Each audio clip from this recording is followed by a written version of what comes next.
জয় হিন্দ। আজ আমরা প্রভাতী গণিত অনুশীলন বই থেকে পশ্চিমবঙ্গ প্রাথমিক শিক্ষা উন্নয়ন পর্ষদ দ্বারা পরিচালিত বৃত্তি পরীক্ষার 2019 সালের গণিত প্রশ্নের সমাধান করব। অলরেডি আমরা গত ক্লাসে 1 দাগ এবং 2 দাগের সমাধান দিয়েছি। আজ আমরা বাকি অংশগুলো সমাধান করব। ক্লাসগুলো বড় হয়ে যাওয়ার কারণে আমরা ক্লাসগুলো ছোট করে দিচ্ছি, তোমরা আগের ক্লাসগুলো দেখবে। এর আগে আমরা 24 সাল এবং 23 সালের প্রশ্নের সম্পূর্ণ সমাধান দিয়েছি। তো চলো শুরু করি। আমরা দেখি পরের প্রশ্নগুলো কি আছে। তো দেখো 3 দাগের প্রশ্নের সমাধান করি আমরা। এখানে দেখো কি বলা আছে, যে কোনো 6টি প্রশ্নের উত্তর দাও। আমরা সব প্রশ্নগুলোই দেবো উত্তর, ঠিক আছে, কারণ আমরা এখন শিখছি এবং পরীক্ষায় কী দেবে আমরা কেউ জানি না। তো দেখো এখানে কী আছে, 5, 0, 7, 2 দ্বারা গঠিত 4 অঙ্কের বৃহত্তম ও ক্ষুদ্রতম সংখ্যা কি হবে। তাহলে প্রথমে কি লিখবো, এই 5, 0, 7, 2 তোমরা কিন্তু পরীক্ষার সময় পূর্ণ বাক্যে লিখবে, নাহলে নাম্বার কিন্তু পাবে না। পূর্ণ বাক্যে লিখবে যে 5, 0, 7, 2 দ্বারা গঠিত 4 অঙ্কের বৃহত্তম সংখ্যাটি হলো এত। 4 অঙ্কের লিখবে যে 5, 0, 7, 2 দ্বারা গঠিত 4 অঙ্কের ক্ষুদ্রতম সংখ্যাটি হলো এত, এবং লাস্টে কি লিখবে, সংখ্যা দুটির বিয়োগফল, তাই না। লাস্টে কি আছে দেখো, সংখ্যা দুটির বিয়োগফল নির্ণয় করো। তাহলে নির্ণয় করি আমরা, এখানে লিখে নিই আমরা। তাহলে দেখো সংখ্যাটি কী আছে, 5, 0, 7, 2। আগেও আমরা একাধিক ক্লাসে কিন্তু অন্তত 40টা ক্লাসে আমরা এইরকম বিভিন্ন প্রশ্ন এসছে, সেখানে আমরা ডিটেলসে বর্ণনা করে দিয়েছি যে আমরা কি করে বড় থেকে ছোটো লিখব। যখন বড় সংখ্যা লিখব তখন কি লিখব, জাস্ট বড় থেকে ছোটো আমি বসিয়ে দেবো, সবচেয়ে বড় সংখ্যা হয়ে যাবে। তাহলে 5, 0, 7, 2 এর মধ্যে সবচেয়ে বড় সংখ্যা 7, তারপরে কত 5, তারপরে 2, তারপরে 0, এটি সবচেয়ে বড় সংখ্যা। এবার ছোটো সংখ্যার ক্ষেত্রে কী লিখবো, আমি ছোট থেকে বড় সাজাবো, কিন্তু এই শূন্যটাকে আমি সামনে রাখবো না, কারণ শূন্য যদি সবার প্রথমে দিই তাহলে কী হবে, সেটা 3 অঙ্কের সংখ্যা হয়ে যাবে। যদি আমি 0, 2, 5, 7 লিখি তাহলে কী হলো, এটা আমার 3 অঙ্কের সংখ্যা হয়ে গেল। শূন্য সামনে থাকলে কোনো গুরুত্ব থাকে না। তাহলে কী হবে আমার, আমি কি লিখবো, প্রথমে সবচেয়ে ছোটো সংখ্যা লিখবো, তারপরে শূন্যটা দেবো, ঠিক আছে, তারপরে 5, তারপরে 7।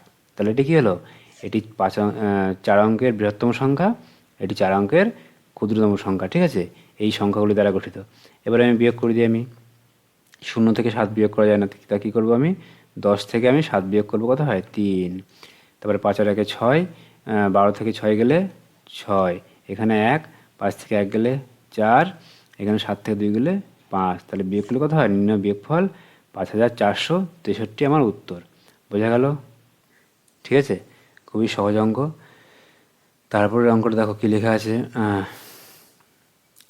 এখানে দেখো কী লেখা আছে, খ দাগে কোনো সংখ্যা 9 দ্বারা বিভাজ্যতার শর্ত কী, ঠিক আছে, এই শর্ত ব্যবহার করে বলো 9, 0, *3কে স্টার চিহ্নিত স্থানে কোন সংখ্যাটি বসালে 9 দ্বারা ভাগ যাবে।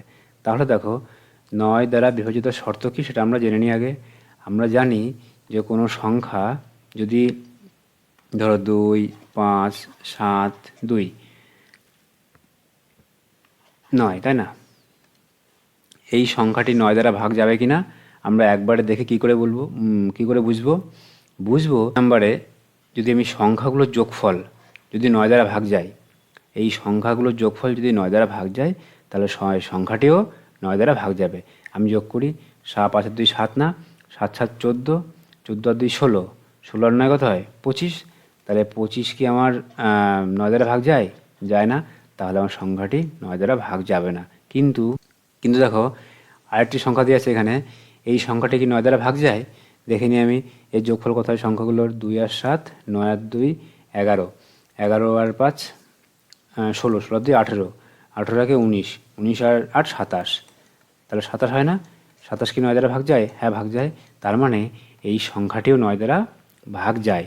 আমাকে ওখানে দেয়া আছে প্রশ্নে, কি দেওয়া আছে যে 9, 0, *3, তাই না, 9, 0, *3, তাহলে 9, 0, *3, তাহলে এখানে কত বসবে আমার।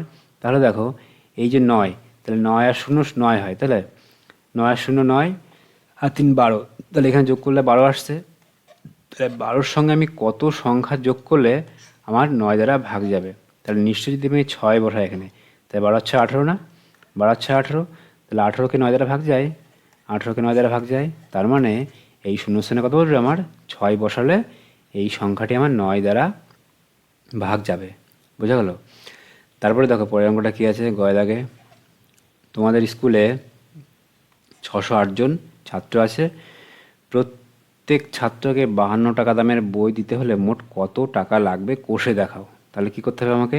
আমাকে গুণ করতে হবে, কারণ যদি 608 জন ছাত্র আছে তাকে যদি 52 দিয়ে আমি গুণ করি তাহলে মোট কত টাকা লাগবে সেটা আমি পেয়ে যাব। তাহলে আমি এখানে নিচে গুণ করে দেখাই তোমাদের, আমি দেখো। তাহলে দেখো এই লিখবে যে ক্লাসে মোট ছাত্র সংখ্যা 608, প্রত্যেককে যে বই দেওয়া হবে বইটির দাম 52 টাকা। তাহলে মোট টাকার পরিমাণ লিখবে, লেখার পরে গুণ করবে, ঠিক আছে? তাহলে প্রথমে 2 দিয়ে গুণ করি আমি, 2 দিয়ে গুণ করলে 2 8 দুগুণ 16, 6 হাতে আমার 1, 2 0 0, একটা বসে গেলো, 6 দুগুণ 12। তাহলে এখানে কী করলাম আমি? এখানে কিন্তু আমি 2 দিয়ে গুণ করলাম, তাই না? এবার দেখো এই যে সংখ্যাটা 5 দিয়ে, আলটিমেট কিন্তু 5 দিয়ে গুণ করবো না, আমি কী করবো? আমি 50 দিয়ে গুণ করবো, কারণ সংখ্যার নিয়মে কি এটা 50, তার মানে এখানে একটা শূন্য হবে, তাই না? শূন্য এখানে আমি লিখে দেবো এরকম, ঠিক আছে? গুণ হচ্ছে কত দিয়ে? 50 দিয়ে আমার গুণ হচ্ছে। এবার দেখো 5 আর 40-এর, শূন্য হাতে আমার 4, 5 শূন্য শূন্য, 4টা বসে গেল, 5 6 30। এবার আমি যোগ করি, আমি বাংলা যোগ করলে কত হয়? 6, 1 আর 0 1, 4 আর 2 6, 1 1 আর 3। তাহলে আমার মোট কত খরচ? আমার 31,616 টাকা। তাহলে লিখবে যে শ্রেণীকক্ষে বই কেনার জন্য মোট টাকার প্রয়োজন 31,616, ঠিক আছে?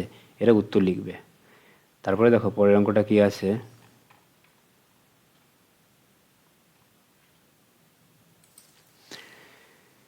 এখানে দেখো লেখা আছে 609 মাস কত বছর কত মাস, কষে দেখাও। তাহলে আমরা কষে দেখাবো যে আমরা জানি যে 1 বছর হয় ক মাসে? 12 মাসে 1 বছর হয়। তাহলে আমার মোট কত মাস? 609 মাস, তাই না? 609 মাস। তাহলে আমি কি করব? আমি 609 মাসকে আমি কি করব? আমি 12 দিয়ে আমি ভাগ করব, তাহলে আমি বছর পেয়ে যাব। তাহলে 12 দিয়ে ভাগ করি, 12 দিয়ে এখানে দুটো সংখ্যা না, এখানেও দুটো সংখ্যা, তাহলে 12 60-এর মধ্যে কবার যাবে? 5 বার যাবে, 5 12 60, তাই না? এবার দেখো এই 9 নেমে গেল না, এবার 12 দিয়ে কি 9-কে ভাগ করা যাবে? যাবে না। তাহলে 12 9-এর মধ্যে কবার যাবে? 0 বার যাবে, 12 শূন্যই 0, বিয়োগ করলাম 9, ঠিক আছে? এবার দেখো তাহলে আমি পেলাম কত? এই 609-কে আমি 12 দিয়ে ভাগ করার ফলে আমি যেটা পেলাম সেটা কি? এটা বছর। তাহলে 50 বছর 9 মাস, ঠিক আছে? বোঝা গেল? 50 বছর 9 মাস আমি উত্তর পেলাম। তারপরে দেখো পরের অঙ্কটা কি আছে। এখানে একটি পাত্রে 20 লিটার জল ধরে, ভালো কথা। তুমি প্রথমে 5 লিটার 657 মিলিলিটার জল, তারপরে আরও 9 লিটার 798 মিলিলিটার জল পাত্রে ঢাললে, তুমি পাত্রে মোট কতটা জল ঢাললে? ভালো কথা। তোমরা এই ক্লাসগুলো রেগুলার পাওয়ার জন্য একটি কাজ করবে।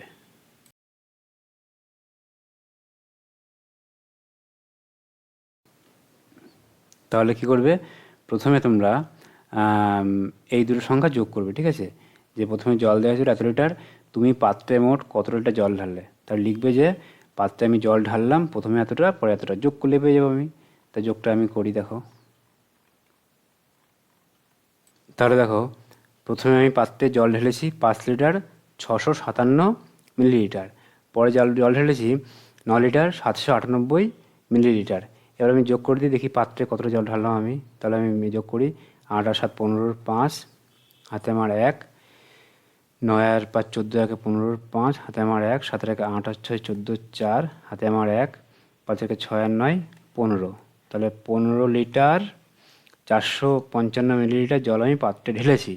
এবার কতটা জল বাকি আছে দেখো, প্রশ্ন লেখা আছে যে আরও কতটা ভর্তি হতে বাকি আছে, তাই না? পাত্রটি সম্পূর্ণ ভর্তি করতে আর কতটা জল প্রয়োজন। তাহলে কী করবো? আমি মোট পাত্রের যে ক্যাপাসিটি 20 লিটার, তার থেকে আমি কী করব? এটা বাদ দেবো। তাহলে 20 লিটার, তাই না? 20 লিটার 000 মিলিলিটার আর 15.455 মিলিলিটার বাদ দিয়ে দিই আমি। এবার দেখো উত্তর কী হবে। 0 থেকে 5 বিয়োগ করা যায় না, তাহলে 10 থেকে 5 গেলে কত থাকবে? 10 থেকে 5 গেলে 5 থাকে, হাতে আমার 1, 5 এর 6, 10 থেকে 6 গেলে 4 থাকে, হাতে আমার 1, 4 একে 5, 10 থেকে 5 গেলে 5, 4 একে 6, 10 থেকে 6 গেলে 4, 11 একে 2 মিলে গেল। তাহলে 4 লিটার 545 মিলিলিটার জল এখনও ঢাললে পাত্রটি, মানে এত অংশ এখনও ফাঁকা আছে, মানে 4 লিটার 545 মিলিলিটার জল রাখার মতো স্থান এখনও পাত্রে আছে। ঠিক আছে, উত্তর লিখবে যে পাত্রটি সম্পূর্ণ ভর্তি করতে আমার এতটা জল আমার এখনও প্রয়োজন। তারপরে দেখো পরের অঙ্কটা কি আছে, 2708 সেন্টিমিটার কত মিটার কত সেন্টিমিটার কষে দেখাও। তাহলে আমরা কি জানি 100 সেন্টিমিটারে 1 মিটার হয়। তাহলে কি করব, এই যে সেন্টিমিটারকে আমি কি করব 100 দিয়ে ভাগ করব, উত্তর আমার হয়ে যাবে। তো দেখো 100 দিয়ে ভাগ করে কি পাই আমরা।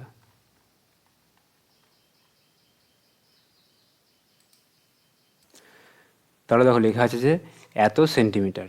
তাহলে এটা কি করব, আমরা কত মিটার কত সেন্টিমিটার আমি কি করব, এটাকে আমি 100 দিয়ে ভাগ করব। তাহলে আমরা কি জানি, তোমরা লিখবে যে আমরা জানি যে 100 সেমি, তাই না, সমান সমান 1 মিটার।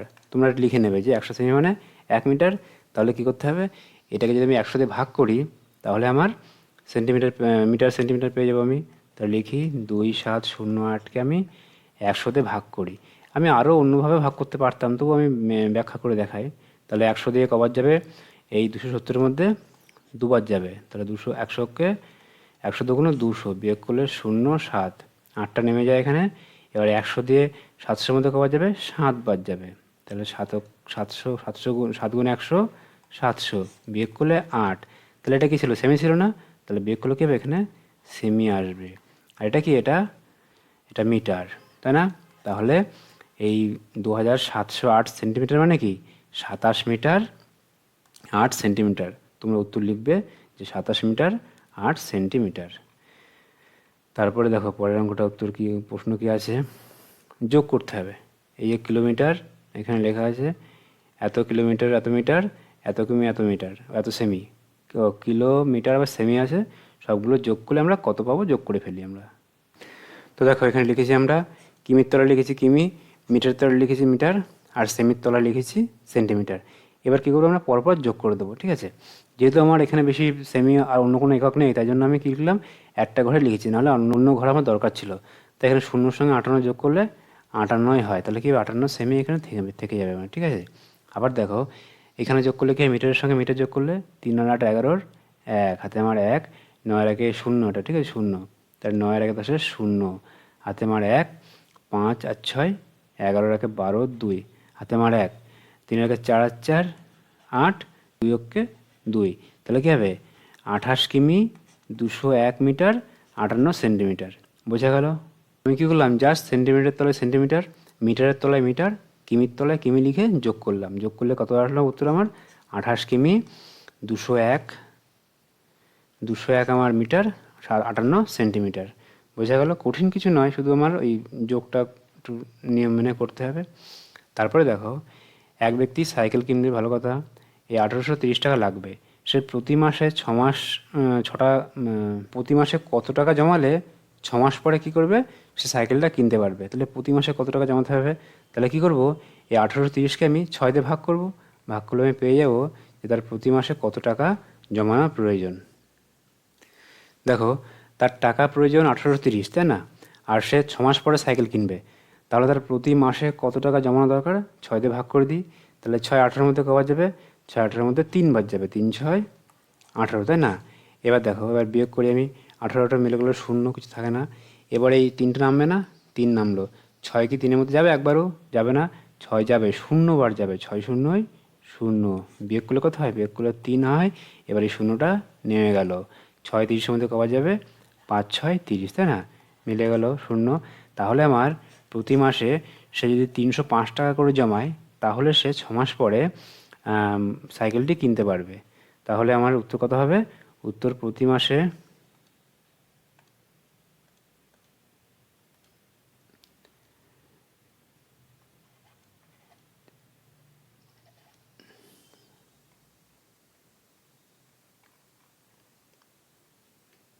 তাহলে লিখবে যে সেই ব্যক্তি প্রতি মাসে 305 টাকা জমালে সে 6 মাস পরে সাইকেলটি কিনতে পারবে। তো যাই হোক, আজকে আমরা এই পর্যন্ত করালাম। বাকি অংশগুলো আমরা পরের ক্লাসে দিয়ে দেবো। তোমরা আগের ক্লাসগুলো ভালো করে মন দিয়ে দেখবে, তাহলে দেখবে তোমাদের বৃত্তি পরীক্ষার অঙ্কর ভীতি কেটে যাবে। যাই হোক, প্রত্যেকে ভালো থাকবে। জয় হিন্দ।